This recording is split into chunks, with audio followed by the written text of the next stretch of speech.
Creo que no se le escucha muy bien, profe.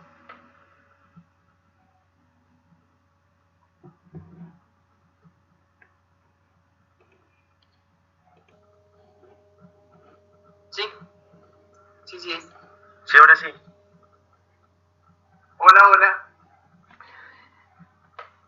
¿Escuchan? Ahora sí, profe.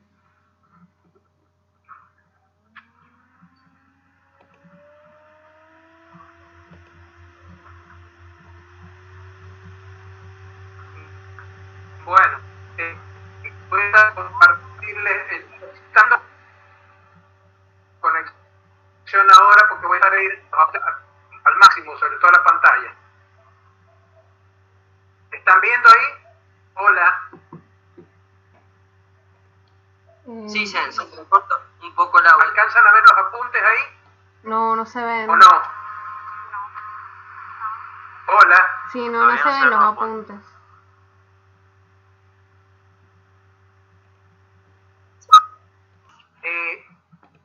Para hablar de relatividad, entonces lo primero que hay que recordar es la transformación de Galileo,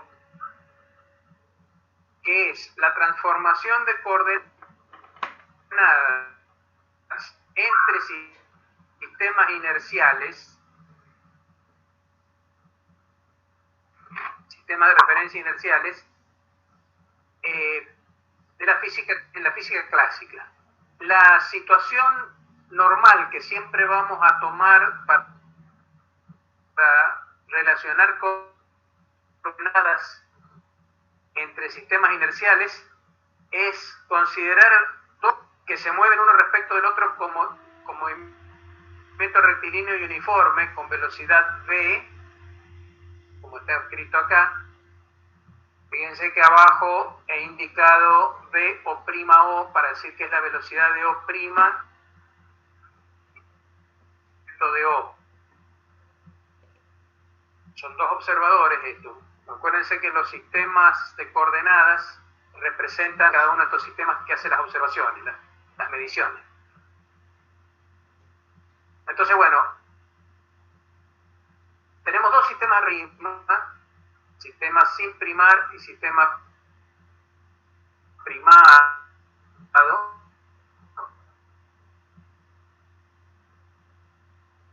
Que se mueven uno respecto del otro con velocidad v. Y tenemos el instante inicial t igual a 0. Suponiendo que, este presupuesto acá, que el tiempo, en la física clásica, es que el tiempo es una variable que transcurre igual en todos los sistemas de referencia. Entonces, a cualquier tiempo que midiera el observador primado, es igual a t. En este dibujito que está acá, está presupuesto que los dos ante t igual a t' igual a 0. Entonces, al cabo de un tiempo t, los dos orígenes se han alejado en una cantidad v por t. Entonces, la coordenada x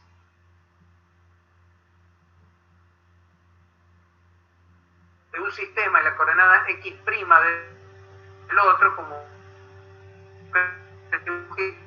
está relacionada por una simple suma o recta, como según lo que quieran despejar. O ponen que x es x' más b por t,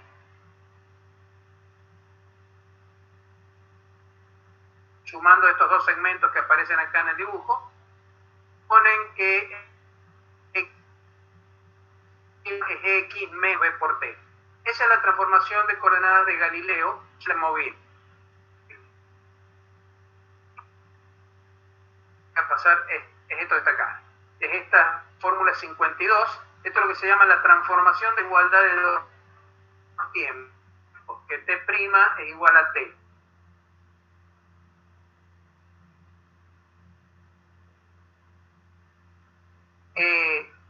Acá está escrita de forma vectorial, más abajo. O sea que acuérdense que vector B que igual T' igual a T como siempre. Bueno, con esta transformación de Galileo yo les había dicho, ahora no voy a entrar en mucho detalle porque ya lo vimos en la clase pasada y está acá en los apuntes. Con esta transformación de Galileo, las leyes del efecto invariante frente a esta transformación, es decir, suponiendo que la masa no cambia entre un sistema y el otro, eso significa que la masa no depende de la velocidad del sistema. En escalar. Entonces la ecuación de Newton, cuando yo paso las variables primadas las primar, hago el cambio de coordenadas, cambio T por T', cambio R por R'. Esta ecuación en la mecánica de Newton queda con la misma forma. O sea, acá la tienen escrita. El cambio de coordenadas no cambia la forma de las ecuaciones. ¿Qué significa eso? Significa que las leyes de Newton son invariantes frente a esa transformación de Galileo. Eso significa que los dos sistemas de referencia son de la mecánica, los dos sistemas de referencia.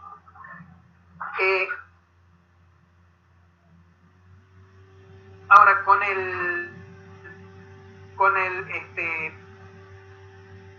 electromagnetismo de Maxwell, hay un problema serio, que es que las ecuaciones del electromagnetismo de Maxwell no son esta transformación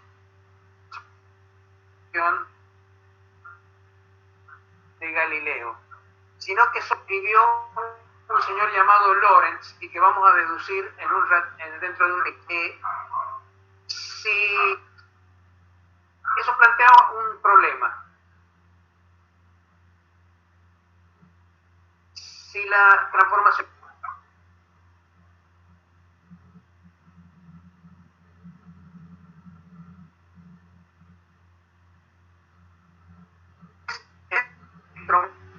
electromagnetismo no hay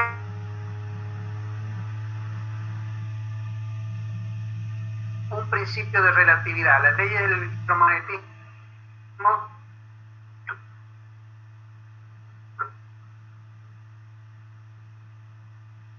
si yo hago las coordenadas, Galileo, el electromagnetismo, encuentro opciones especial, podríamos decir, magnetismos fáciles, y que sería aquel donde es el que corresponde al medio donde se propagarían más sencillas. Ese medio que era lo que le dio llamaba el éter. Se suponía que la luz propagaba de una manera mecánica en ese medio. Era un medio muy raro porque como la velocidad de la luz es tan grande, si la luz propaga mecánicamente, entonces el medio tiene que ser o muy denso o muy rígido. A ver, tiene que ser muy denso para poder tener semejantes velocidades, que son ondas en medios materiales, propagan con menor velocidad en el aire, con mayor velocidad en el agua y todavía con mayor velocidad en los sólidos. Y de hecho, cuanto más rígido es un sólido, tanto mayor es la velocidad de propagación de las ondas, por ejemplo, las ondas sísmicas. Perdón, ¿cómo? ¿Cómo, perdón? No, perdón, se me activó el micrófono.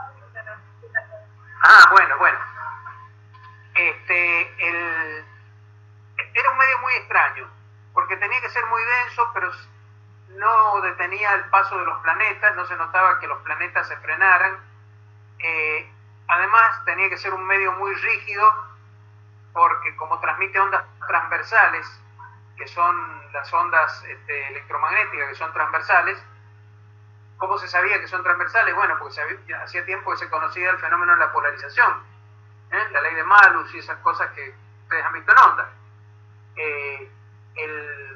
Entonces tenía que ser un medio rígido, muy denso, pero simultáneamente muy liviano para que no detuviera los movimientos planetarios. Era este medio en el que se propagaba mecánicamente la luz, era un medio realmente extraño. De todas maneras, la gente trató de averiguar si efectivamente la luz se movía en ese medio, y una manera de saberlo era intentar hacer medidas desde la Tierra, o sea, medidas considerando el laboratorio como el planeta Tierra. El planeta Tierra se mueve en el espacio, y se había observado que lo que se llamaba el efecto de aberración de Bradley, que es un fenómeno por el cual, debido al movimiento de la Tierra en su órbita, hay que inclinar el telescopio para poder observar una estrella que estuviera perpendicular al plano de la eclíptica. Les voy a mostrar un dibujito para que entiendan mejor.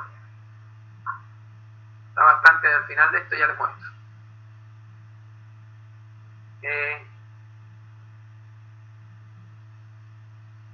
Esto. Acá tienen a la Tierra girando alrededor de su órbita.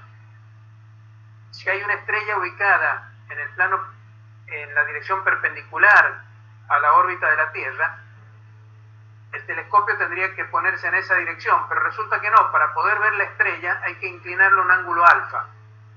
Y eso se había visto que era porque la luz que llegaba desde la estrella llegaba formando un ángulo con la dirección perpendicular. Ese ángulo alfa se suponía que era debido a que la luz de la estrella era enviada perpendicularmente al plano de la Tierra, pero como la Tierra se estaba moviendo en la órbita, entonces había que sumarle la velocidad de la Tierra y de esa manera obtener la velocidad de llegada de la luz de la estrella. Un poco como pasa cuando está lloviendo y ustedes se mueven en la lluvia. La lluvia cae vertical, pero si ustedes van en un auto que se mueve hacia adelante, las gotas parecen inclinadas hacia atrás.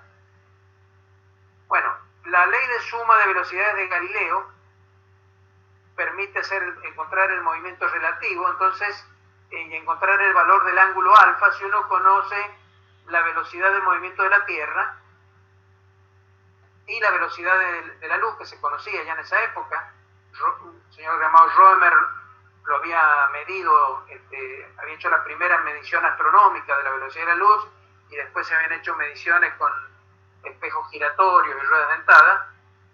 Así que bueno, siendo la composición de la velocidad de la luz de la estrella con la velocidad de la Tierra, se obtenía la velocidad de entrada en el vectorial, de entrada en el telescopio, y había que girarle un ángulo alfa para poder ver la estrella.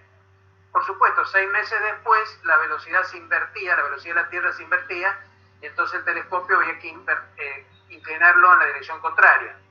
De manera entonces que la Tierra, la estrella, en el telescopio, para poderla seguir durante todo el año, había que ir rotando el telescopio formando un cono.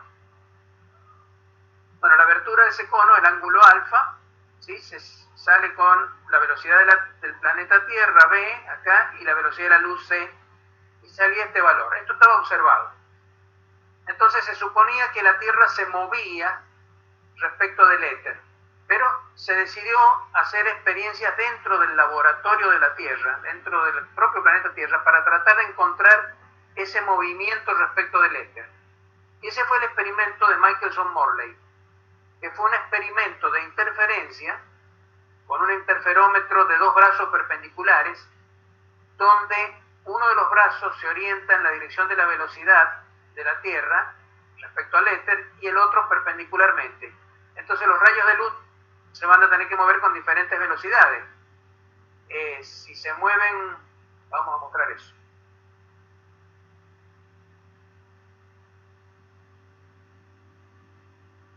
Acá está. O sea, los rayos que se mueven en esta dirección horizontal y los que se mueven en la dirección vertical, estos otros, van a tener diferentes tiempos de movimiento, y entonces llegan al observador o este que está acá arriba, y pueden producir, por haberse movido con diferentes velocidades, pueden producir interferencias destructivas o constructivas. Se desplazan los rayos, las ondas. Si uno comienza a girar el aparato de manera de llevar uno de los brazos a la posición del otro y viceversa, haciendo un giro, mientras lo va moviendo, los tiempos de recorrido de los dos caminos van cambiando, y entonces acá el observador va mirando pasar franjas de interferencia. Observa luz primero, después observa que hay oscuridad, o sea, interferencia constructiva, después destructiva, después vuelve a ser constructiva, y así va siguiendo. Puede ir midiendo el paso de cuántas interferencias destructivas y constructivas hubo, y entonces sabe cuántas longitudes de onda de diferencia ha habido en los dos recorridos. Con esos datos, haciendo todas estas cuentas que están en los apuntes de lo que vimos la clase pasada, uno puede deducir cuánto es midiendo esa diferencia de fase, delta phi, o sea, es el número de longitudes de onda en el lambda, este que está acá, el número de veces que entra la longitud de onda en esos cambios. El cambio de fase es 2pi veces cada longitud de onda. Cada longitud de onda introduce un desfasaje de 2pi, o sea, 360 grados. Es 2pi porque está en radianes. Son cada paso de una longitud de onda, la diferencia de fase es de 2pi. Entonces, por eso esta formulita, la diferencia de fase es 2pi el número de longitudes de onda. El número de longitud de onda es la diferencia de camino recorrido por los rayos dividido la longitud de onda. Y bueno, haciendo la cuentita que estábamos arriba, esa diferencia de camino estaba relacionada con la velocidad de movimiento respecto al éter. Entonces, si uno medía delta phi, podía calcular la velocidad v. Bueno, cuando se hizo el experimento, se encontró que bajo cualquier condición que midieran, orientado el aparato como fuera, el delta phi daba 0, lo cual significaba que v, la velocidad respecto al éter, valía 0. Pero esto está en contradicción con lo que había dicho Bradley con el asunto del telescopio, porque según Bradley sí hay un movimiento respecto al éter y es medible y tiene que ver con el ángulo alfa, ese que se medía. Sin embargo, las mediciones en laboratorio daban que v era igual a 0. Entonces alguien dijo, debe ser que estamos midiendo en un momento mal del año, porque justo en este momento estamos en reposo con el éter. Esperemos 6 meses, cuando la Tierra va para el otro lado, y ahí tiene que haber una velocidad mucho más grande. Esperaron 6 meses y volvieron a medir, y lo mismo, delta phi les daba 0 cuando medían. Y entonces la velocidad esta siempre les daba 0. Y es entonces que había un conflicto ahí. El planeta Tierra o bien se movía respecto del éter, como decía Bradley, o bien no se movía respecto del éter, como dicen Michelson y Morley. Y les digo que había incluso algunos experimentos hechos por Fizeau sobre movimiento de la luz en agua, que mostraba que el agua arrastraba parcialmente al éter, es decir, lo arrastraba, pero sin arrastrarlo totalmente. Es como que le transmitía una velocidad intermedia entre la propia de él y la velocidad de reposo. Entonces, era complicada la cosa, porque era, digamos así, resultados contrarios unos a los otros. Les dije entonces que Einstein resolvió el problema planteando dos cosas.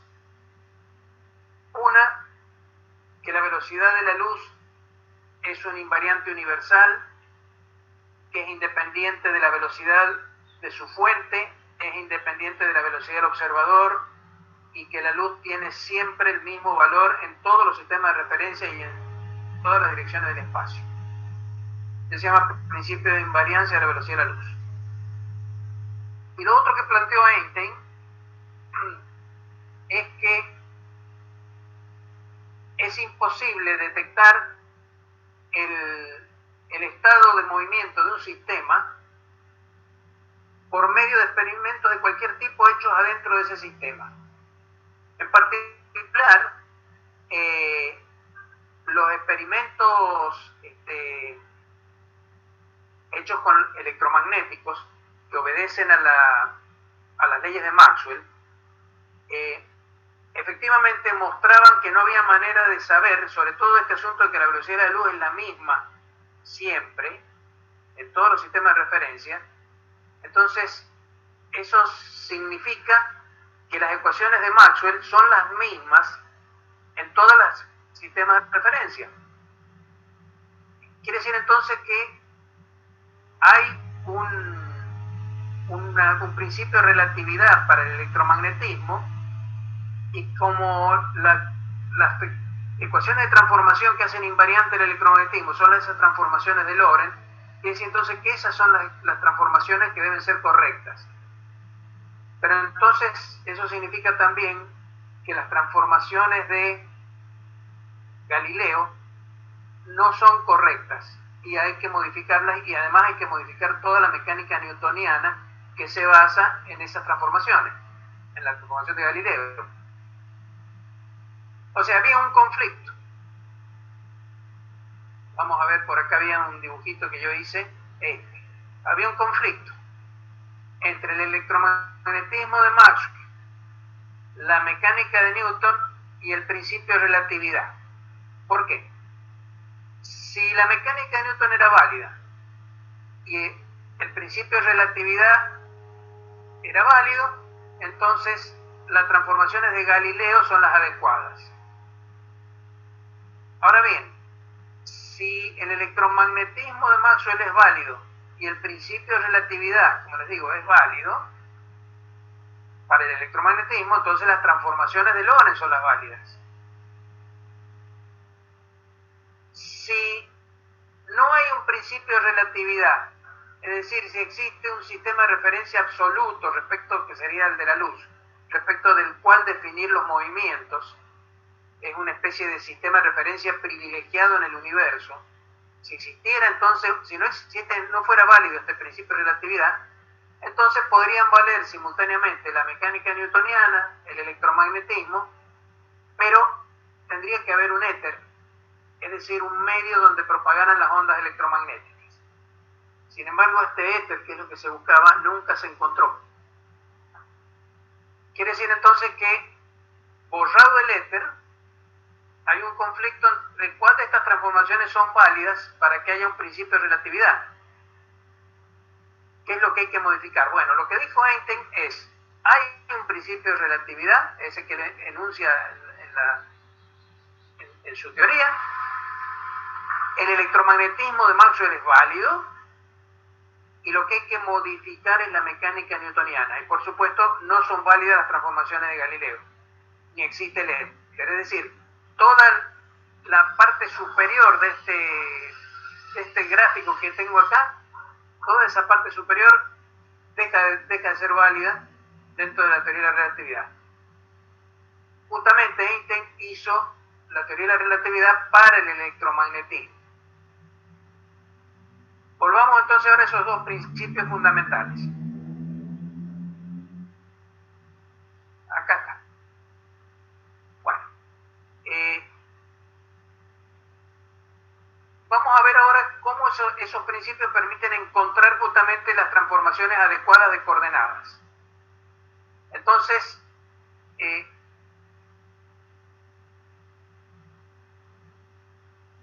a ver, voy a achicar un poquitito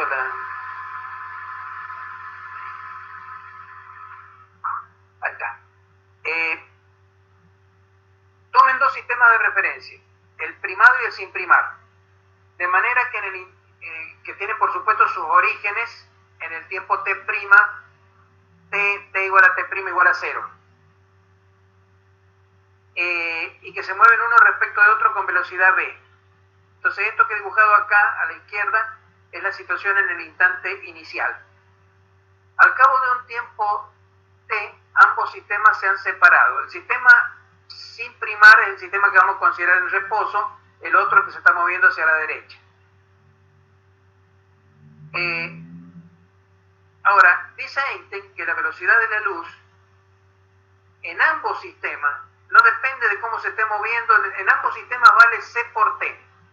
Entonces, en ambos sistemas, los observadores O y O' tienen que ver una esfera centrada en su origen. O sea, el pulso de luz que sale de acá al instante 0, en el tiempo t, tiene que verse como una esfera de radio c por t, y el observador O' tiene que ver una esfera de radio r' igual a c por t'. Acá abajo están escritas las ecuaciones de esas esferas. La ecuación de la esfera, ustedes saben, se escribe de esta manera. Esto es el módulo al cuadrado del radio vector. Es igual al radio de la esfera, que es c cuadrado t cuadrado, al radio cuadrado. Y acá está escrita lo que ve el otro observador. Entonces hay que encontrar una transformación de coordenadas que pueda pasar de estas coordenadas a estas y escribir que esta expresión se escribe igual en los dos sistemas de coordenadas. ¿Cuál es la transformación que hace eso? Bueno, vamos a ver. Empezamos probando con la transformación de Galileo. Metemos la transformación de Galileo en esta expresión que está acá arriba, en esta expresión que está acá abajo, la total x'. Entonces acá pongo, acuérdense que x' era igual a x menos b por t, entonces lo pongo elevado al cuadrado. Eso significa que tengo que desarrollar el cuadrado del primero menos el doble producto del primero por el segundo, más el cuadrado del segundo. El i' era igual al i, el z' igual al z, y en la transformación de Galileo t' era igual al t. Y se queda escrito esto, pero entonces, reemplazando en esta, no hemos obtenido esta. No hemos obtenido esta expresión, aparece un término cruzado acá, sobre todo este molesta mucho, porque aparece mezclando a x con t. Y ese término no puede estar porque acá no hay ningún término cruzado en estas expresiones de partida, en esta. No hay ningún término donde esté x por t. Aparecen los cuadrados del tiempo, los cuadrados de las coordenadas solitos. Entonces, vamos a tratar de eliminar eso proponiendo la misma transformación de Galileo, x' igual a x menos b por t, esto que está acá, pero vamos a suponer que t' tiene un término que también depende de x, porque aparece cruzado con x, entonces le vamos a poner una constante f por x, donde f va a ser una constante. Acuérdense que la velocidad es una constante, entonces la f puede ser una función de la velocidad, f igual a una cierta f de b. Entonces ahora reemplazo esta transformación nueva donde he cambiado el tiempo, t' más f por x, y lo meto en la expresión de la x' cuadrado que está acá arriba, y desarrollo de vuelta. Ahora me aparece en el segundo miembro el cuadrado de t' cuadrado, entonces me aparece el cuadrado del primero más el doble producto del primero más el otro.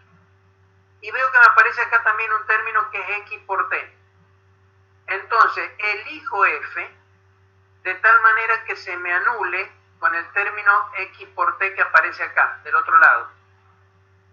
Entonces trato de ver si puedo encontrar un valor de f que me elimine el término ese que está mezclando las coordenadas con los tiempos, la coordenada x con los tiempos. Bueno, cuando uno elige que ese término f vale menos b sobre c cuadrado, como está escrito ahí en los apuntes, entonces esta expresión que está acá arriba se termina escribiendo de esta manera, que ya se empieza a parecer más, ya no hay término x por t, ahora son todos términos al cuadrado puros en variables, x, y, z y tiempo puras, pero aparecen estos factores que están acá. Pero estos son factores de escala, se pueden eliminar. Se pueden eliminar si uno a esta transformación que escribió acá arriba la divide en la raíz cuadrada de ese factor. Entonces, cuando uno ahora reemplaza esto, encuentra que estas dos formas matemáticas de las ecuaciones de la esfera en el sistema primado, de la ecuación de la esfera en el sistema sin primar, se transforman una a otra. Eso significa entonces que esas son las transformaciones que respetan lo que decía Einstein, que la velocidad de la luz es la misma en los dos sistemas de referencia y que viaja igual en los dos, en todas las direcciones, que no hay diferencia entre el sistema O y el sistema O'. Esta transformación de coordenadas es la que se llama transformación de Lorentz.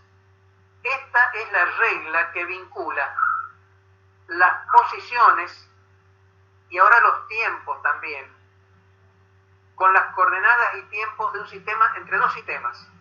X, Y y Z, las coordenadas, y el tiempo T, el momento en que ocurre algo en un sistema de referencia, se relaciona con cómo aparece en otro sistema de referencia, que en qué coordenadas y en qué tiempo. Fíjense que ahora el tiempo está vinculado con la coordenada, es decir, ya el tiempo no es el mismo en los dos sistemas de referencia. Por supuesto, en el sistema cuando los dos sistemas, uno ve los orígenes de los sistemas, la posición x igual a 0 a t igual a 0, va a obtener que x' es 0 y que t' es 0, claro, porque los sistemas coinciden en t igual a 0. Entonces eso se sigue respetando. Pero la forma en que a partir del tiempo 0 comienzan a transformar las coordenadas es absolutamente distinta a la transformación de Galileo.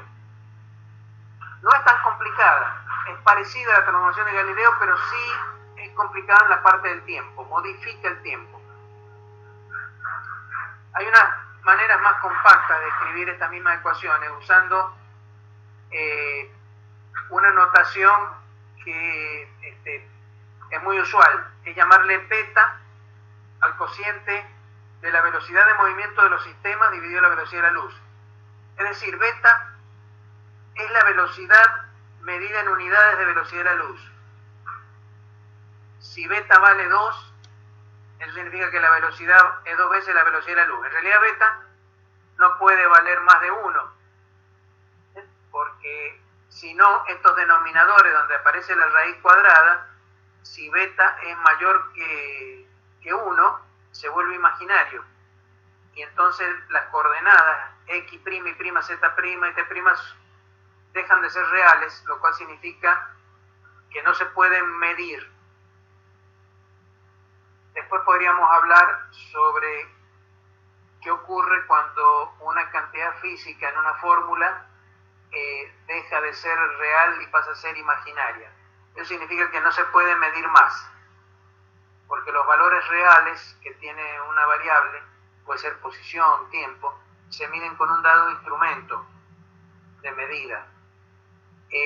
Cuando los valores del instrumento de medida se dan con números reales.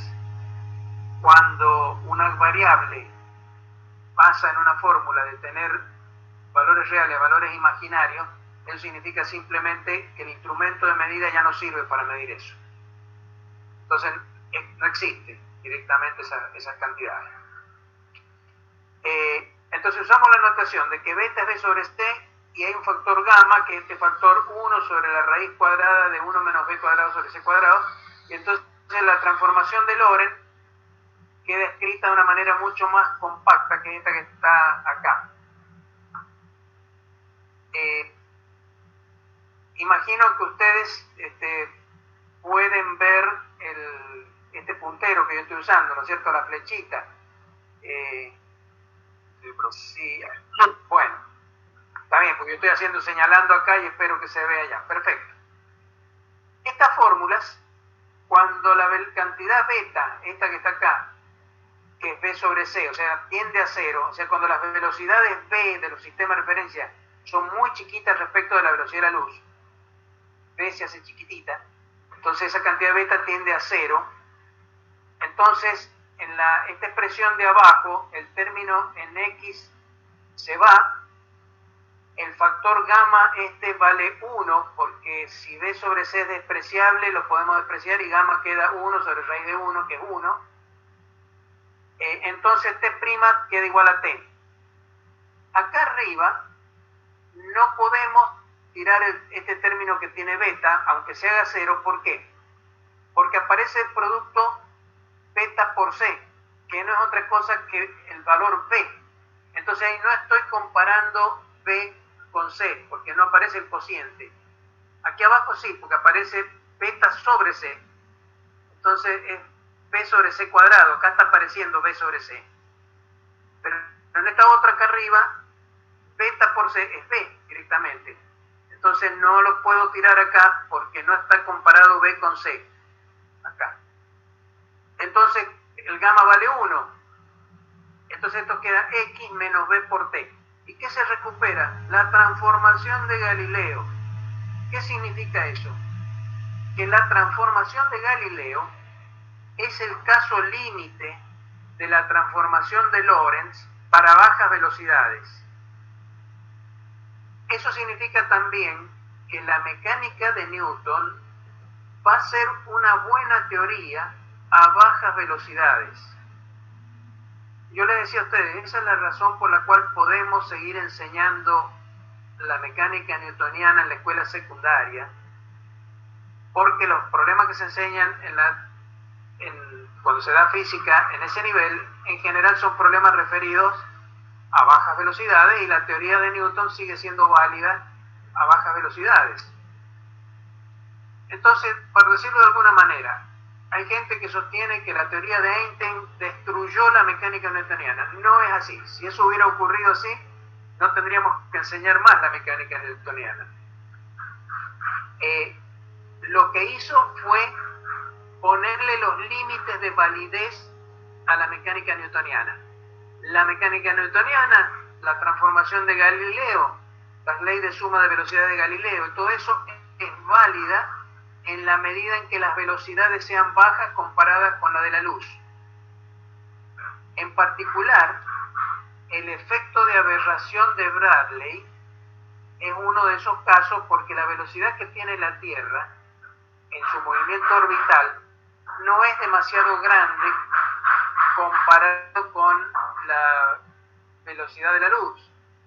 La luz se mueve a 30 kilómetros por segundo, la Tierra se mueve a 30 kilómetros por segundo en su órbita. Es decir, si ustedes dan 2 golpecitos en la mesa, uno y otro un segundo después, los están dando a 30 kilómetros de distancia, que es la distancia que recorre la Tierra en un segundo.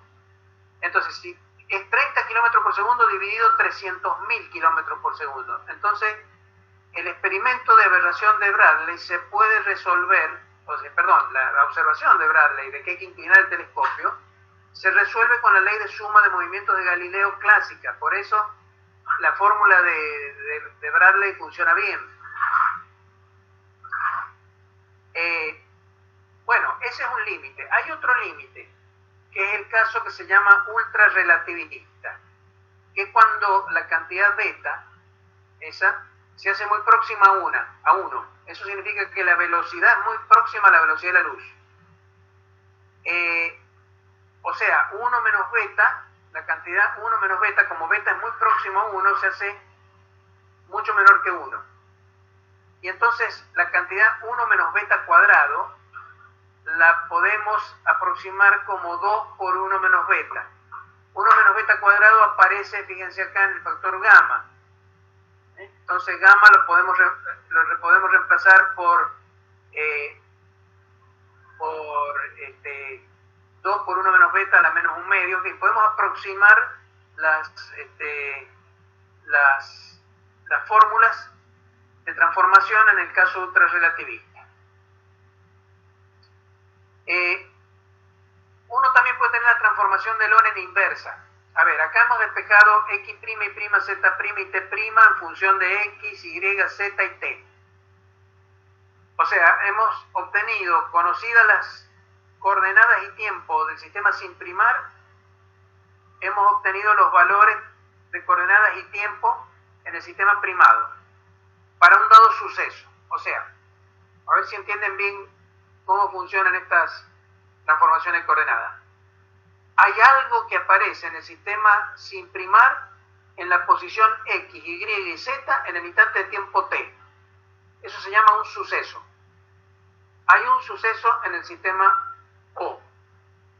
¿Dónde y cuándo aparece ese suceso en el sistema O'? Bueno, estas ecuaciones de transformación lo dan. Yo meto X, Y, Z y T en esta fórmula y saco X', Y', Z' y T'. Esto me dice cuándo y dónde, cuándo T' y dónde X' aparece ese suceso en el otro sistema. Cualquiera que sea ese suceso. Pero también puede ser el caso que queramos hacer otra cosa, que queramos obtener X, Y, Z y T si conocemos X', Y', eso se llama la transformación de Lorentz inversa. Están escritas acá abajo las reglas de transformación. Uno podría decirles, bueno, acá arriba tienen un sistema lineal de 4 ecuaciones con 4 incógnitas, despejen X, Y, Z y T en función de los términos independientes, X', Y', y podrían hacerlo matemáticamente, y van a salir estas fórmulas que están acá abajo. Pero es más fácil hacer otra cosa. Según Einstein, por el principio de relatividad, los dos sistemas son totalmente equivalentes. Entonces, yo imagino que en vez de estar en un sistema, estoy en el otro, y que en ese caso la velocidad del otro se me da vuelta. O sea, si un sistema se mueve para un lado respecto de uno, el otro se mueve respecto de esto hacia el otro lado. Entonces, si yo cambio de sistema de referencia, todo lo que tengo que hacer es tomar las mismas ecuaciones, las mismas, y cambiarle el signo a la velocidad, nada más. Entonces, acá cambio las primas por las sin primar y cambio el signo de la velocidad donde aparezca. En toda la fórmula. Me queda gamma X' más beta ZT' y acá T' más beta sobre C X'. Esa se llama transformación de Lorentz inversa.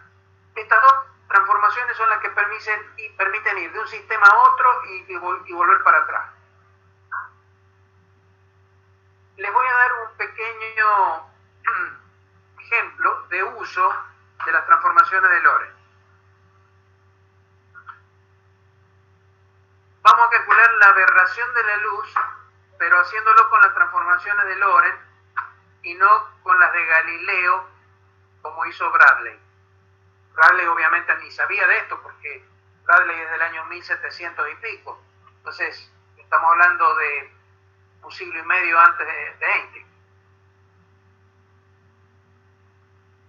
Bueno, aquí tienen entonces dos sistemas de referencia.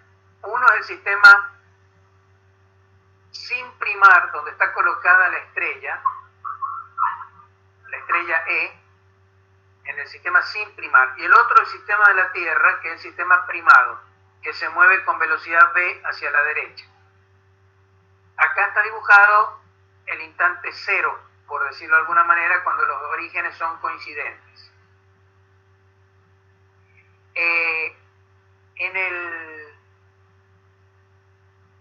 En el sistema primado, ¿sí? Un rayo de luz, acá tiene un rayo de luz que fue enviado por la estrella y está pasando por el origen.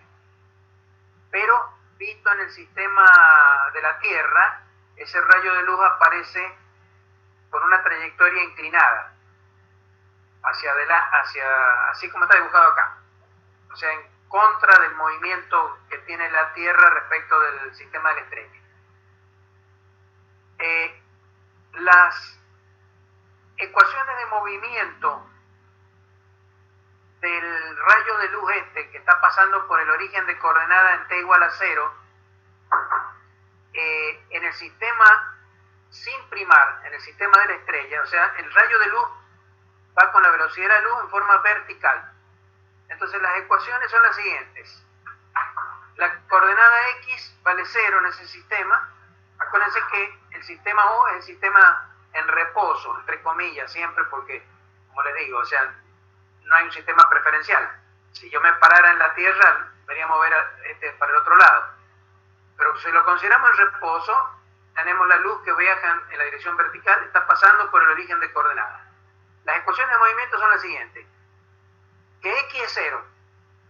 O sea, se mueve sobre el eje Y. Entonces la coordenada X, ¿sí?, vale 0 en todo momento. Z también vale 0. Y en el eje Y la ecuación de movimiento es menos C por T. Menos C porque está dirigiéndose en el sentido negativo de las ejes de las Y. Entonces va hacia abajo. Por eso es menos C por T.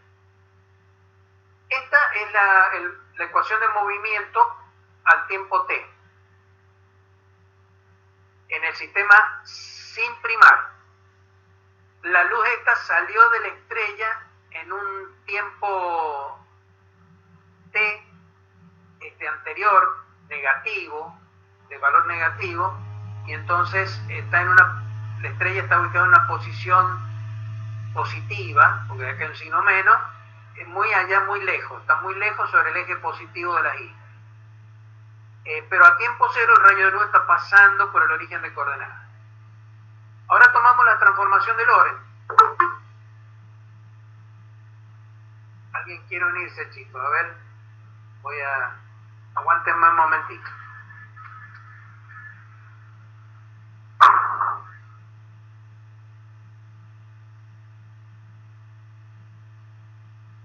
Listo, ahí sigue.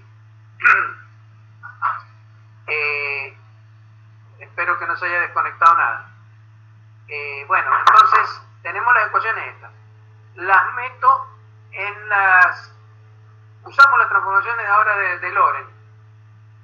¿Cuáles? Yo tengo X, Y, Z, entonces uso esta que está acá para ver a dónde me llevan esas ecuaciones en el sistema primado. Las reemplazo.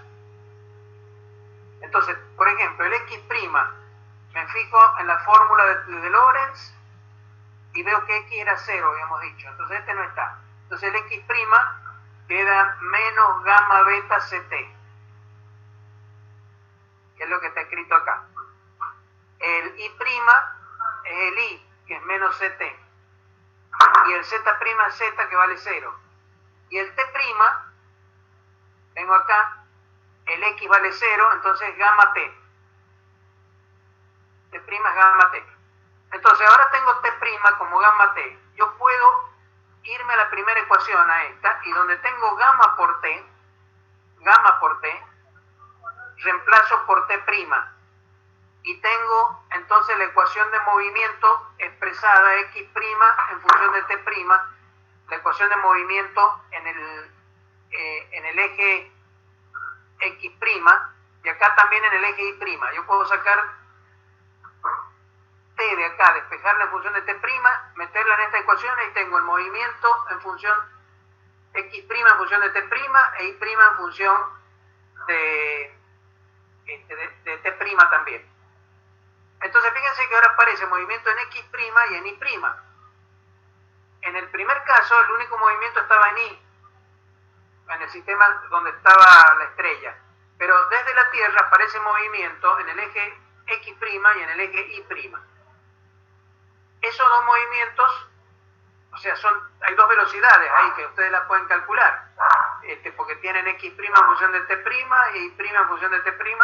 Con esas dos pueden calcular las componentes de la velocidad.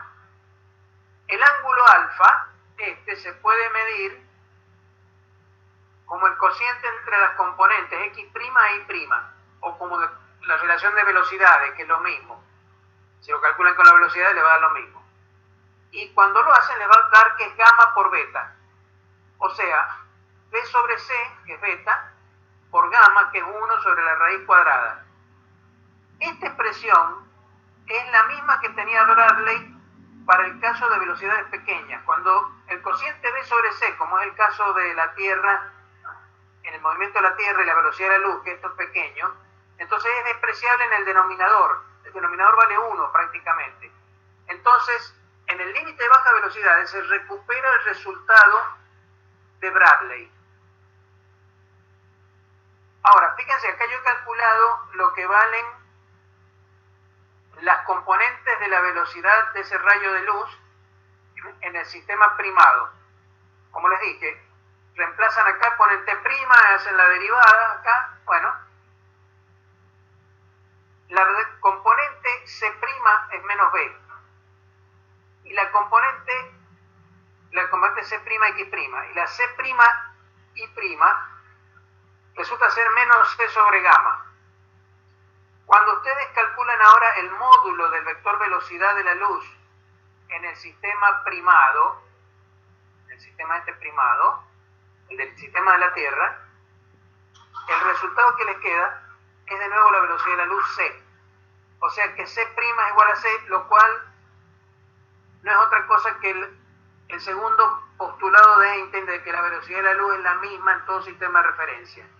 Es decir, aunque la luz venga inclinada en el sistema de la Tierra, el módulo de la velocidad de la luz es exactamente el mismo que en el sistema de la estrella.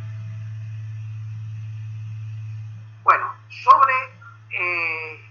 ¿Puede decir, profe, que este ejemplo que hemos visto es en la demostración del principio de invarianza de la velocidad de la luz? Digamos, se puede tomar algo como un ejemplo de eso.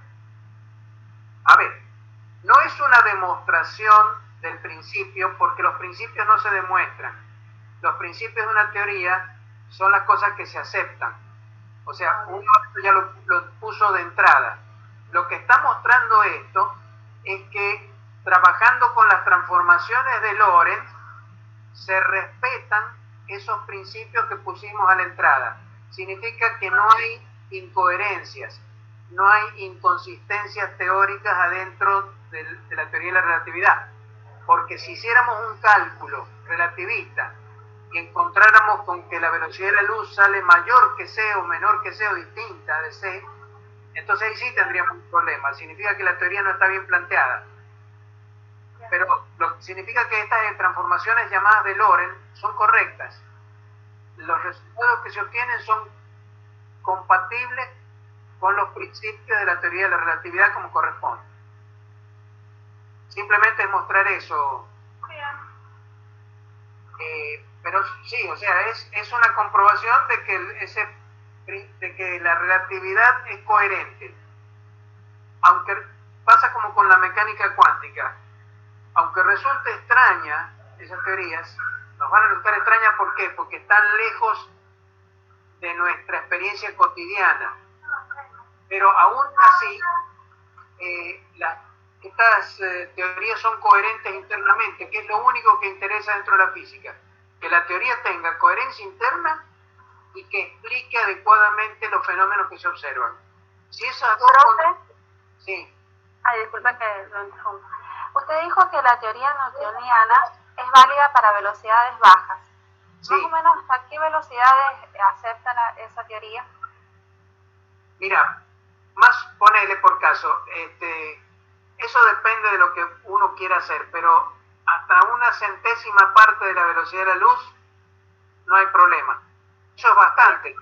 Estamos hablando de velocidades del orden de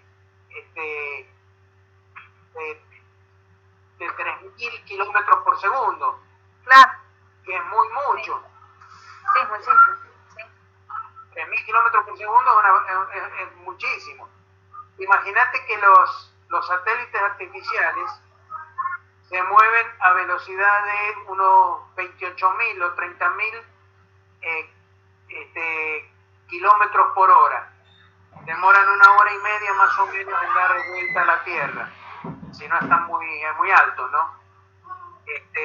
Cuanto más alto vas, más tiempo se demora en la órbita.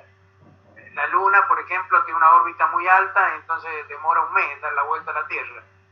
Pero un satélite artificial que esté a unos 100 kilómetros de altura, 200 kilómetros de altura, se mueve a unos 28.000 kilómetros por hora, pero acá estamos hablando de una centésima de la velocidad de la luz, que son 3.000 kilómetros por segundo. en los problemas normales es muy difícil que haga falta un cálculo relativista. No, de hecho. Pero, sin embargo, para poder usar, por ejemplo, actualmente los sistemas GPS y tener la precisión que tienen en posición, que permiten ubicar una posición con metros de precisión, en los satélites en que se remiten las señales para ubicar las posiciones de los cuerpos en la superficie, hay que tomar en cuenta los movimientos de los satélites con la velocidad que tienen y calcularlo con la fórmula relativista, porque si no se calcula con esta fórmula, entonces la precisión de los GPS sería solamente del orden de 100 metros. Sin embargo, son mucho más precisos que eso. Así que bueno, pero ya vamos a volver sobre el tema. Vamos a ver un último tema sobre relatividad ahora, que es la transformación de velocidades. O sea, hemos visto cómo transforman las coordenadas. Si quieren, las coordenadas y tiempo. Las coordenadas son las componentes de los vectores de posición. Entonces hemos visto la transformación de los vectores de posición. Ahora quiero que veamos cómo se transforman los vectores velocidad de un cuerpo. Acá he dibujado los dos sistemas de referencia de nuevo. Eso, como les digo, siempre va a ser así. O y O' se mueven sobre el eje X que coincide con el X'. O sea, esta disposición que tengo tomada acá va a ser canónica, va a ser la regla. Siempre lo vamos a tomar así. ¿Profe? Sí. Tengo una duda. Hablando el factor gamma, ¿qué representa? ¿Qué representa el factor gamma? Aparece en las transformaciones de Lorentz. Aparece. Sí, aparece en la transformación y lo vamos a ver aparecer muy seguido ese factor. Lo vamos a ver aparecer en la dilatación del tiempo, lo vamos a ver aparecer en el aumento relativista de la masa, lo vas a ver aparecer muchas veces. Exactamente qué significa, yo te podría decir, por ejemplo, significa el cociente entre la masa de una partícula en movimiento y su masa en reposo. O podría decirte, significa el cociente entre el tiempo propio de un reloj y el que observa un observador que lo ve en movimiento. Te podría decir cosas así. Factor gamma es un numérico que aparece. Lo vamos a ver aparecer muy a menudo, por eso se le reserva ese símbolo gamma para que quede de una manera compacta, para no tener que estar escribiéndolo demasiado. Bien.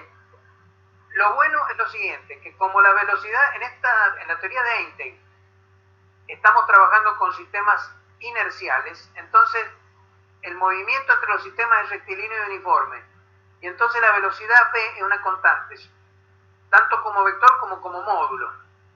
Entonces el factor gamma ese es un factor que en general permanece constante en cada problema. Acá he escrito la transformación de Lorentz. No me he preocupado de las coordenadas y z' porque, o sea, z igual a y', z igual a z', porque no, en esta cuantita que hago acá no me hacían falta. Pero esto que está escrito acá es la transformación de Lorentz. Esa que está ahí es la transformación de Lorentz, la que yo he llamado inversa. Parece, a ver. Sí, es la inversa. Es la relación entre las coordenadas x' y xt. Bueno, he tomado nada más que la parte no trivial, digamos, o sea, porque la otra, en y y en z, lo vamos a ver más abajo que es lo que sale. Pero, bueno, acá considera una partícula A que se está moviendo y por supuesto va a ser observada desde los dos observadores. Quiero ver si, por ejemplo, conozco U, cómo lo ve U', o si conozco U', cómo lo ve U. Eso es lo que quiero llegar a determinar.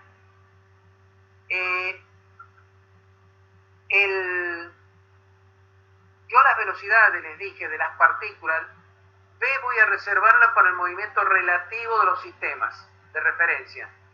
Y a las velocidades les voy a llamar U, para no confundirlas con el movimiento relativo de los sistemas.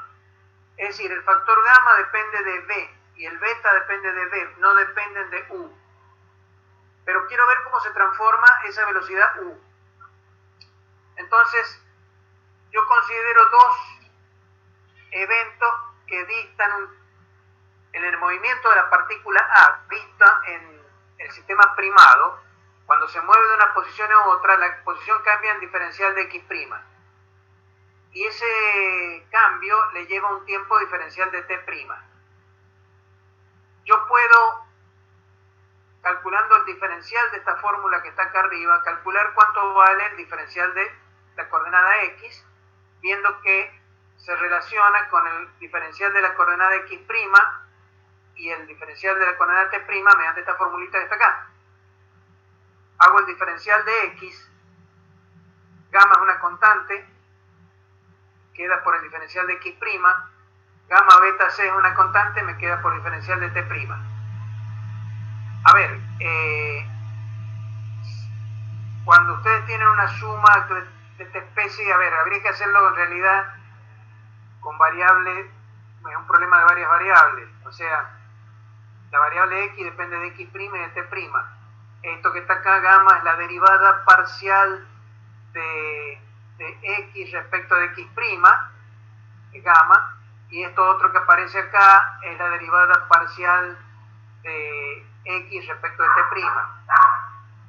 Pero lo hacen más fácil, dicen el incremento en X, si están variando X' y T', el incremento que tenga en X depende de la variación que le produce X' y la variación que le produce T'. Entonces está escrito esto que está acá. Si lo quieren hacer con toda corrección matemática, como les digo, háganla con las derivadas parciales, pero no es necesario. Por otra parte, para esos dos eventos que difieren en coordenadas y en un cierto tiempo, entre el movimiento que lleva le cambia el diferencial X' un cachito en un cierto diferencial T', el tiempo diferencial de T también se puede obtener de esta fórmula de la misma manera. La velocidad U en el sistema sin primar es el cociente entre diferencial de X y diferencial de T, o sea, la derivada de X respecto de T. Entonces coloco arriba el diferencial de X que calculé, abajo el diferencial de T, pero ahora está con variables primadas. Bueno, ahora un poquito de álgebra. Divido en gamma arriba y abajo. Se me va el gamma de acá, se me van todos los gammas y me queda esto. Está acá. Ahora beta, sabemos que es B sobre C. Entonces se me va el C y me queda B. Y acá abajo el beta es B sobre C. Entonces me queda U'X' por B sobre C cuadrado. Y queda esta formulita que está acá. Esta acá es la regla de transformación de la componente UX de velocidad. O sea, si ustedes conocen la componente U'X' de un vector en el sistema primado, un vector de velocidad, con esta fórmula pueden saber qué velocidad observa el del sistema sin primar. Entre paréntesis, fíjense un detalle. Cuando las velocidades son pequeñas comparadas con la de la luz, este producto U'X' por B, son velocidades al cuadrado porque son dos velocidades, al dividirlo en la velocidad de la luz al cuadrado me da un número mucho menor que 1, que se puede despreciar comparado con el 1, y entonces queda la ley de Galileo, que la velocidad UX es la suma de las otras dos velocidades, es la suma de la velocidad del sistema primado más la velocidad del sistema primado respecto al sin primar, o sea, la ley de Galileo de suma velocidades. Recuperamos de nuevo la física clásica, la física de Newton. Para la parte en las coordenadas en Y y en Z se hace exactamente lo mismo.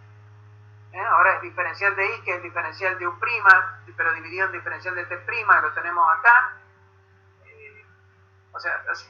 Hacemos de I a dt, sacamos el dt de acá, y el de I es el diferencial de I'. Bueno, hacemos la cuenta y da esto. Acá aparece el factor gamma, ¿ves? Ese que estabas preguntando vos recién. Todo esto que está acá es el factor gamma. Bueno, fíjense que la componente UI ahora depende no solamente de la U'I', sino también de la U'X', que está acá abajo. O sea, es una regla de variación un poco más complicada que la transformación de Loren. Después vamos a ver, un poquito más adelante, vamos a ver por qué es más complicada que la transformación de Loren. Pero es la transformación correcta de velocidades entre los dos sistemas de referencia.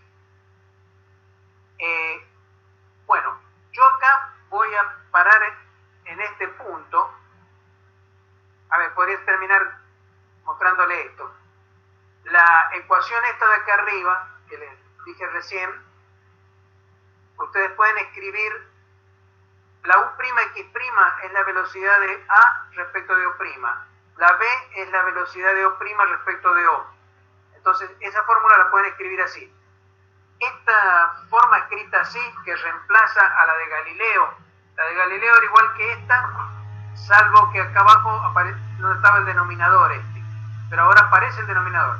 Eso se conoce con el nombre de teorema de Einstein de suma de velocidades.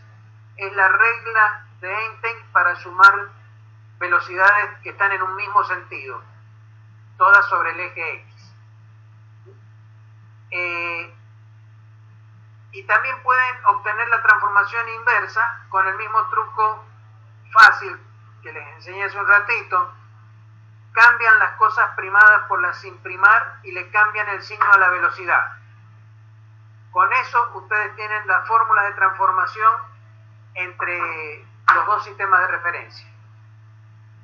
Lo pueden aplicar a algunos casos interesantes, como por ejemplo, si se suponen que hay un rayo de luz que se mueve con velocidad c en el sistema primado, entonces aplican la regla de transformación de velocidades y obtienen que Ux, la velocidad en el sistema sin primar, resulta ser igual a c. Saquen acá abajo el común denominador, les va a quedar un c más b con un c más b que les queda acá abajo, se les va a tachar, les va a quedar c. Y si suponen, por ejemplo, con la ley de transformación de velocidades, lo que hicimos hace un rato con el rayo de luz que venía hacia abajo con velocidad menos c en el eje X, sin componente X, y calculan la transformación de velocidades, van a ver que les aparece de nuevo el ángulo de aberración estelar, esa de la fórmula que calculamos hace un rato para la estrella, la luz de la estrella que venía. Acá tienen un ejemplo de dos partículas que van una contra la otra, moviéndose cada una a 0,9 de c de velocidad. Según la física newtoniana, la velocidad relativa tendría que ser la suma de las dos, porque van una contra la otra. Debería ser 1,8 c. Sin embargo, si ustedes hacen la cuentita según Einstein, van a ver entonces que la velocidad sigue siendo menor que la velocidad de la luz. La velocidad relativa es 0,994 c. Es decir, estas reglitas permiten obtener y resolver muchos problemas de ver cómo son los movimientos entre dos sistemas de referencia. Con esto ustedes pueden ya resolver varios de los problemas que tiene Alonso Sofín o cualquiera de los libros que estén utilizando. Los que los vayan resolviendo, los traigan a clase y que pregunten acá y que lo discutamos. Porque la parte más linda de la relatividad se presenta cuando uno se pone a resolver problemas, y además cuando uno realmente empieza a aprender bien cómo se usa todo esto. Bueno, sí. Sí. ¿Vamos a terminar un día para hacer consulta de problemas? Y si quieren podemos poner un día de consulta. El día viernes normalmente yo a las 18 horas lo solía dar de consulta, pero les pediría que me manden un mail para si van a hacer uso de la consulta, porque si no, yo puedo... Ustedes me mandan un mail y me dicen, profe, este viernes voy a voy a querer tener clase de consulta con todo gusto. A las 18 horas yo la suelo... Y, Bueno. profe, otra pregunta Sí. le hago. Sí. Guiándonos con el Alonso Fin y más o menos con la teoría que hemos visto hasta el momento, ¿qué parte podemos ir viendo de problemas? Y bueno, con esto que te he dado y con lo que está en Alonso Fin, tomá los problemas de Alonso Fin y fíjate a ver cuáles puedes resolver. Ah, bien. Fíjate resolver los problemas. Y fíjate si estos elementos que tenés te alcanzan. Si no te alcanzan, dejalos pendientes. Si querés lo vemos en la consulta o lo dejás pendiente hasta que veamos algo que te permita resolver ese problema. A lo mejor hay que avanzar todavía un poquito más. Pero yo creo que con esto ya tienen como para empezar bastante en algunas cosas. En realidad les haría falta unas cositas más que se las puedo adelantar ahora porque las pueden usar así sin mayor prueba. Es la siguiente. Son dos fenómenos que se llaman, uno la contracción de Lorentz y el otro la dilatación del tiempo. Si ustedes toman una varilla en la misma dirección del movimiento, que tiene una longitud en su sistema de referencia, donde la varilla está en reposo, una longitud L, entonces en el sistema L', donde la varilla se está moviendo, la varilla parece acortada, sufre una contracción. Es decir, y cuanto más cerca es la velocidad de los sistemas de referencia a la de la luz, cuanto más cerca es beta 1, más cortita se hace la varilla. Si la varilla se moviera a la velocidad de la luz, su longitud vista en el sistema de referencia donde se está moviendo llegaría a valer 0. Eso demuestra de paso que no puede haber movimientos relativos con una velocidad mayor que la de la luz, porque si no la longitud sería incluso negativa, la longitud de la varilla. No puede ser. Llegás a 0 y a partir de ahí no le queda manera de ir a valores negativos. Ese es uno de los efectos que los vamos a estudiar, quiero verlo con detalle en la próxima clase. Y el otro es el de la dilatación del tiempo. La dilatación del tiempo es que cuando uno tiene un reloj que le transcurre un cierto tiempo a ese reloj, pero se está moviendo, en el sistema donde el reloj se está moviendo, el tiempo transcurrido es más largo, el tiempo se le dilata. O sea, ¿qué significa? Que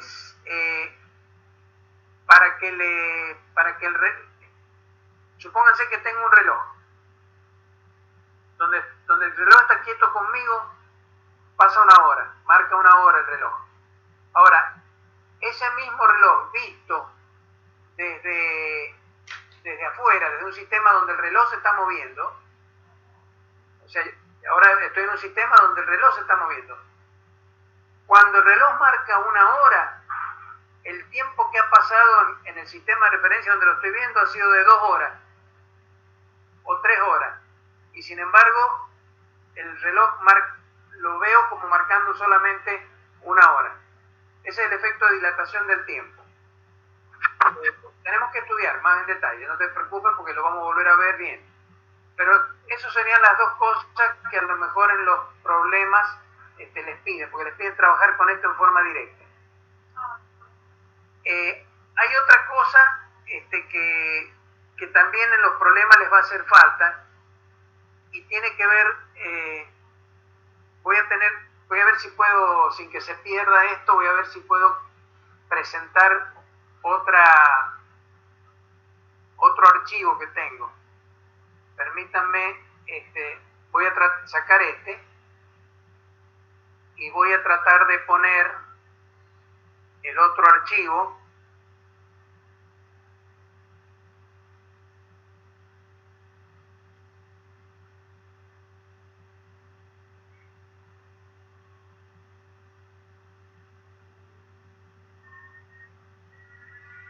¿Lo alcanzan a ver el archivo este?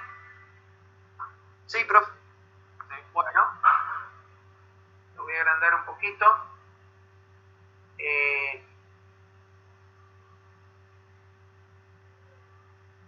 son unas pequeñas cuestiones sobre física nuclear. Y tratándose, ya teniendo en cuenta que la materia se llama estructura de la materia, les va a venir bien. Tiene que ver íntimamente con la estructura de la materia. Lo que pasa es que hay algunos problemas donde Alonso hace referencia a vida media, a cómo se dilata por la relatividad la vida media de una sustancia o cosas por el estilo, y eso tiene que ver con la radioactividad. Entonces, quería darles una pequeña visión del problema de la radioactividad. La radioactividad es un fenómeno por el cual los elementos químicos se transmutan unos en otros por, digamos, por cambios en su estructura. Se descubrió allá a fines del siglo XIX, principios del siglo XX, medio por casualidad, no tanto por casualidad, digamos. Estaba la gente investigando, un señor Becquerel estaba investigando sobre los rayos X, que hacía poco que se habían descubierto, y descubrió que una placa fotográfica que tenía metida dentro un cajón con unas sales de uranio, se le velaba. Entonces se puso a investigar y descubrió que el uranio y otras sustancias son capaces de emitir radiaciones. Hay tres tipos de radiaciones fundamentales que emiten, no es todo el átomo, las radiaciones estas se emiten esencialmente desde el núcleo, cambian la estructura del núcleo del átomo. Más adelante vamos a ver, digamos, cómo está estructurado el átomo, pero ustedes ya saben, de lo que conocen de química, que un átomo es una estructura que tiene un núcleo cargado positivamente, pesado, rodeado de una nube de electrones que son cargas negativas livianas.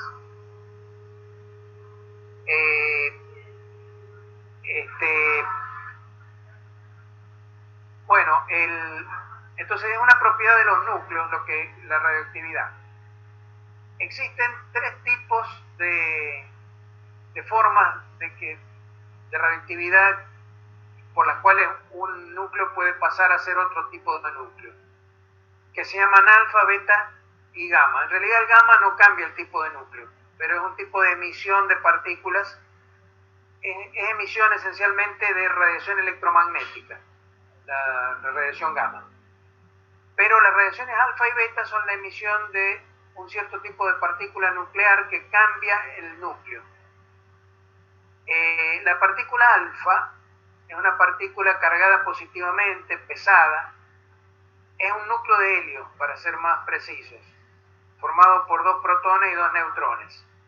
Si yo tengo un núcleo padre, el X, que tiene un número atómico Z y un número de masa, número másico a ver si nos acordamos, el número Z es el número de protones, el número A es la suma del número de protones más neutrones que tiene el núcleo.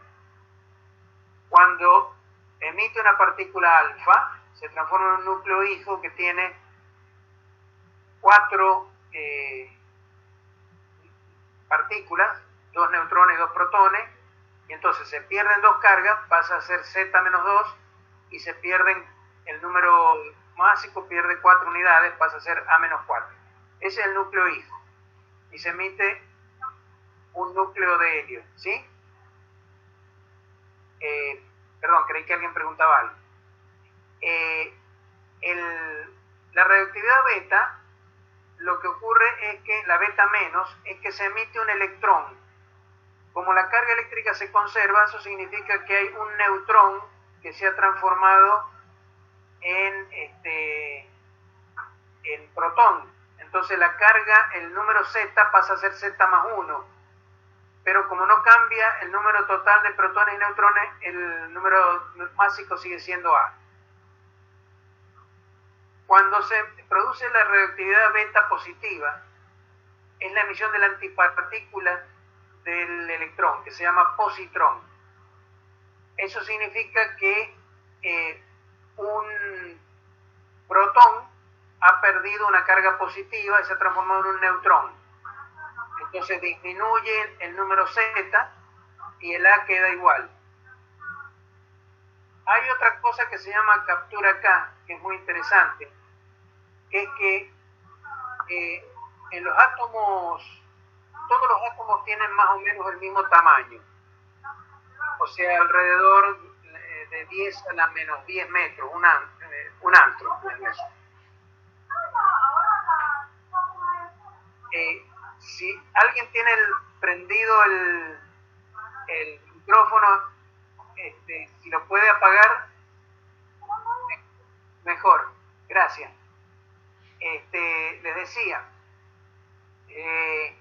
todos los átomos tienen más o menos el mismo tamaño, pero los átomos que tienen muchos electrones, si tienen el mismo tamaño, significa que los electrones más internos están muy profundos, muy cercanos al núcleo, muy cercanos al núcleo.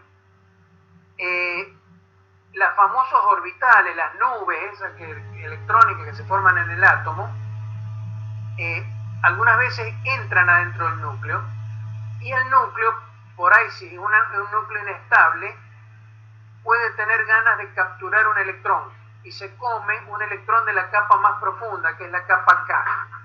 Así es el nombre que tiene, capa K. Eso se llama captura K.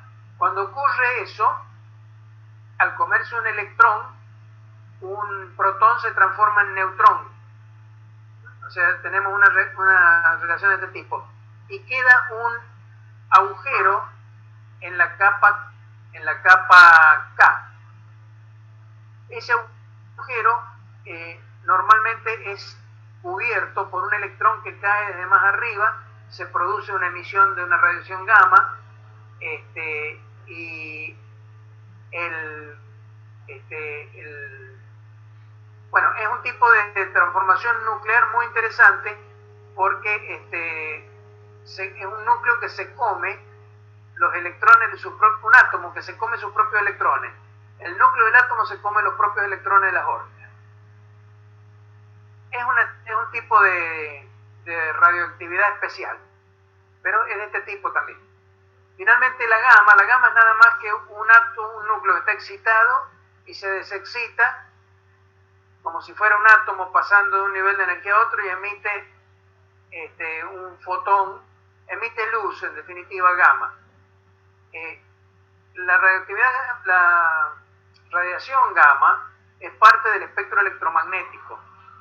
Es la radiación de más alta frecuencia y de menor longitud de onda que tiene el espectro electromagnético. Los rayos gamma están en la parte extrema del espectro electromagnético, pero son radiación electromagnética. Bueno, todos estos procesos hacen que los núcleos vayan desintegrándose.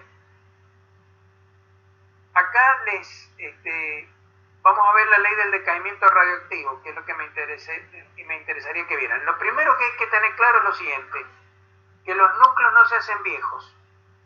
¿Qué significa eso?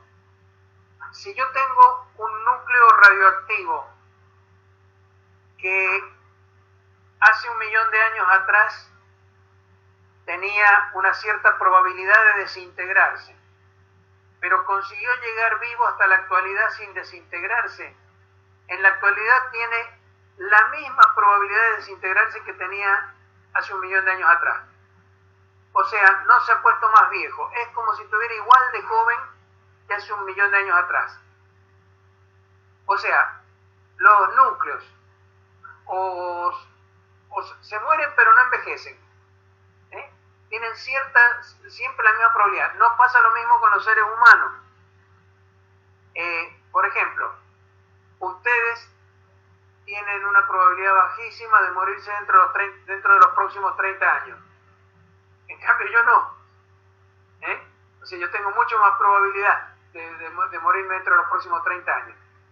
En cambio, con los núcleos no pasa eso. Los núcleos, si consiguen sobrevivir 1.000.000 de años, siguen igual de jóvenes que cuando empezaron a vivir ese 1.000.000 de años.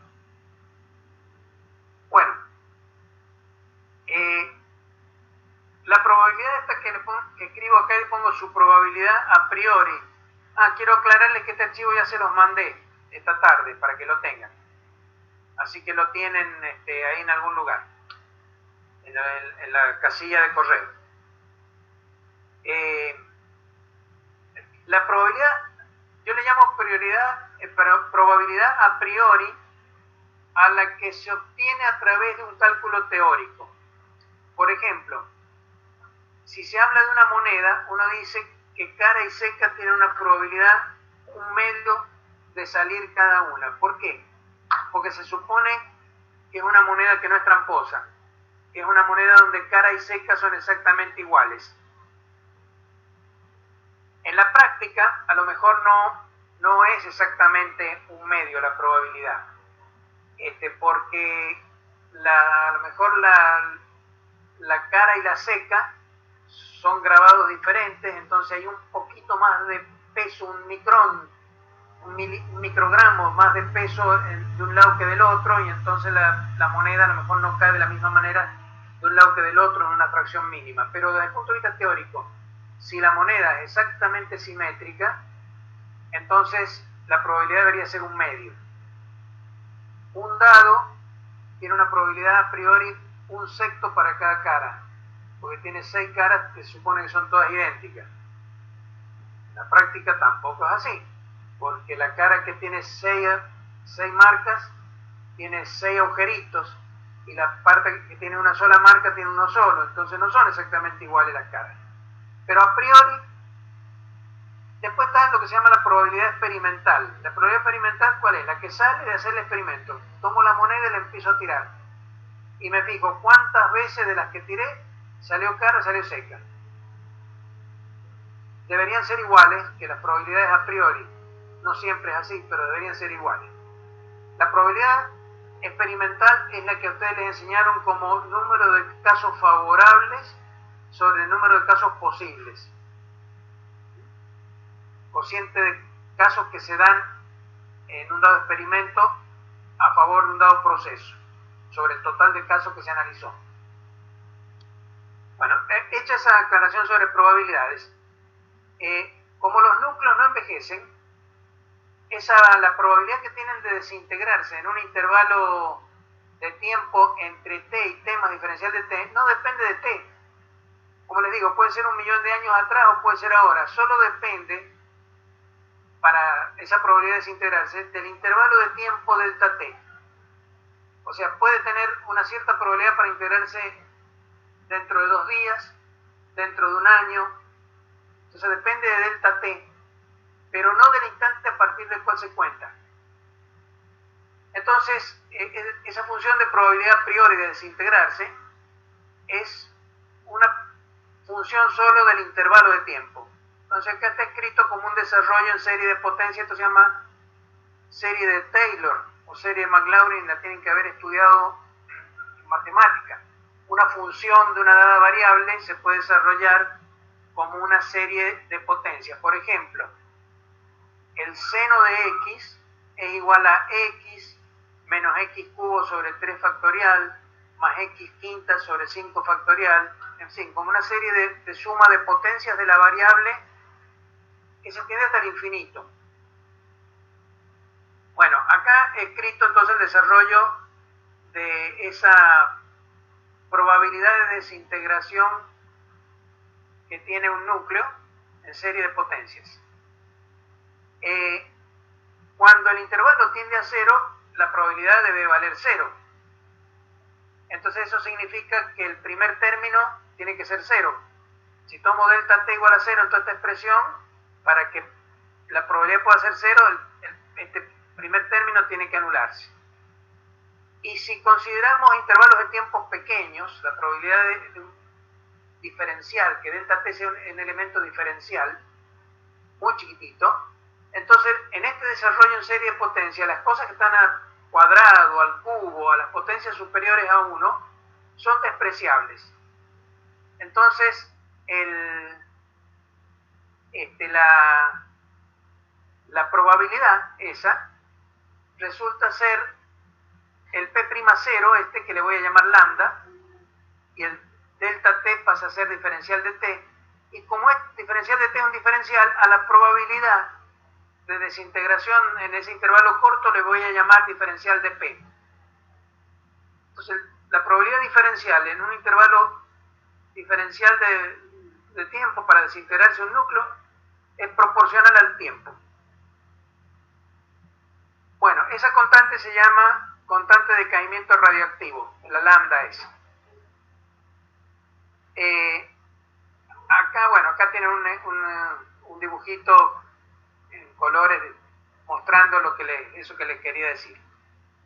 Tienen N0 átomos radioactivos al comienzo, en el tiempo t ya se han desintegrado algunos, en este intervalo delta t se desintegra uno más de ellos, entonces quedan en el estado estable, que es el estado azul, y acá entonces están identificadas las cosas que es N0 es el número inicial de átomos, de núcleos, N el número de núcleos en el tiempo t, y N más delta de N el número de núcleos en t más delta t.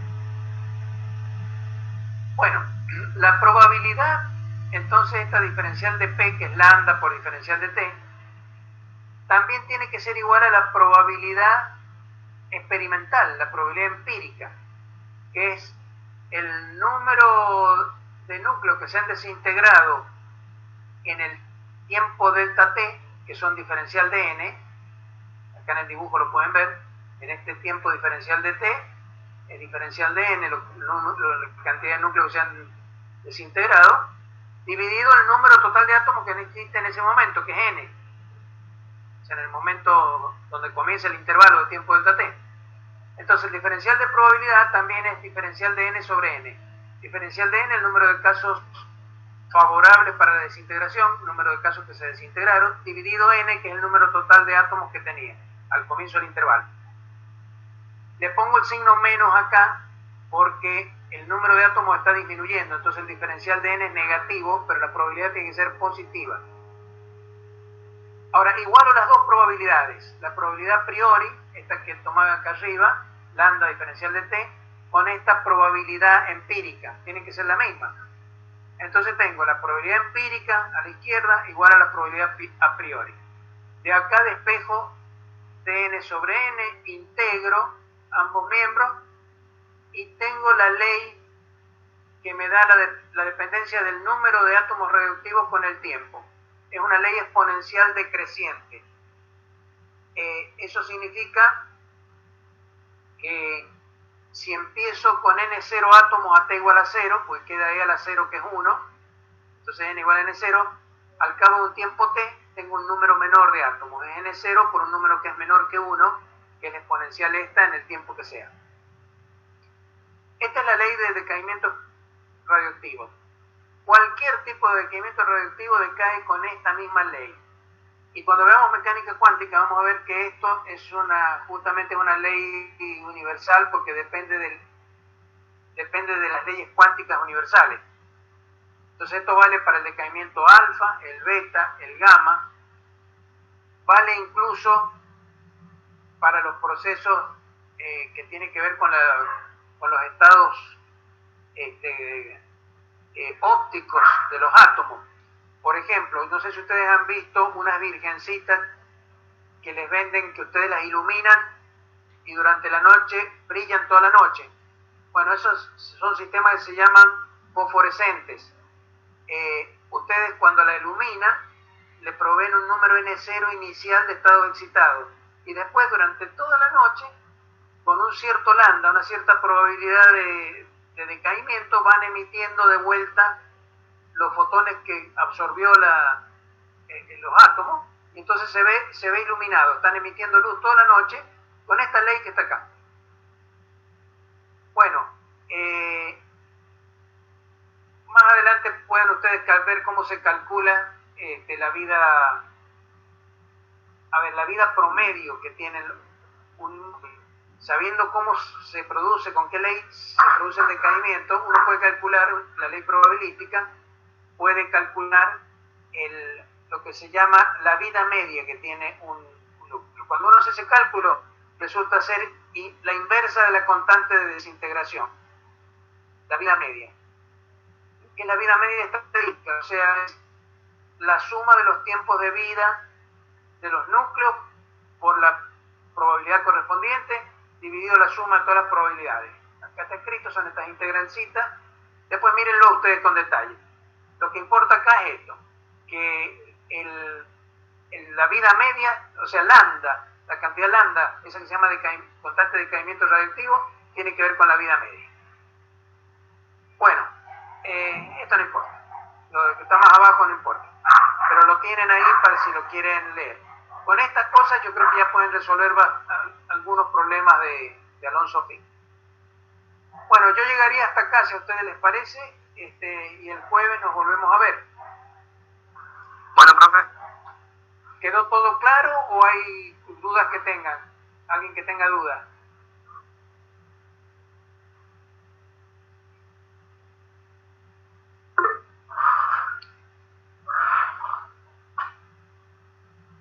Por ahora no. ¿Está todo bien?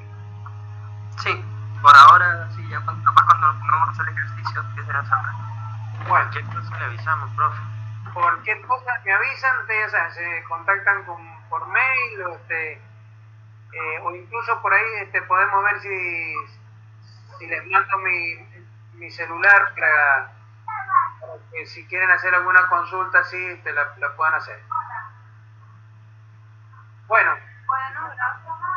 listo.